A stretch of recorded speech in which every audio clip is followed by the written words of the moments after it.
નમસ્કાર દર્શક મિત્રો, હું છું પરમાર અનિશા. તમે જોઈ રહ્યા છો લોક સામના ન્યૂઝ. તો જોઈએ આજના સમાચાર લીલિયાથી અમારા રિપોર્ટર દીપક ભટ્ટ સાથે.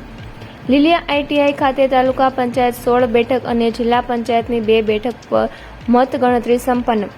તાલુકા પંચાયતની 16 બેઠક પૈકી 9 બેઠકમાં કોંગ્રેસની જીત અને 7 બેઠક પર ભાજપની જીત. જિલ્લા પંચાયત લીલિયા ભાજપના હવાલે, જ્યારે જિલ્લા પંચાયત બેઠક પર કોંગ્રેસની જીત. લીલિયા આઈટીઆઈ ખાતે આજે સવારના 9 કલાકે લીલિયા તાલુકા પંચાયતની 16 બેઠક અને જિલ્લા પંચાયતની 2 બેઠકની મતગણતરી હાથ ધરવામાં આવી હતી, જેમાં લીલિયા જિલ્લા પંચાયત બેઠક પર ભાજપના ઉમેદવાર જિગ્નેશભાઈ સાવજને 6030 મતોથી વિજય થયા હતા. આ બેઠક પર કોંગ્રેસના ઉમેદવાર ખોડાભાઈ માળવિયાનો પરાજય થયો હતો.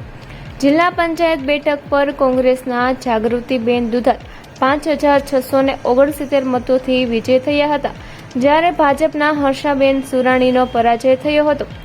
જ્યારે તાલુકા પંચાયત 16 બેઠક પૈકી 9 બેઠક પર કોંગ્રેસના ઉમેદવારોનો વિજય થયો હતો, જ્યારે ભાજપના 7 ઉમેદવારોનો વિજય થયો હતો. લીલિયા જિલ્લા પંચાયત બેઠકમાં ભાજપના જિગ્નેશ સાવજ 38 મતોથી વિજય થયા.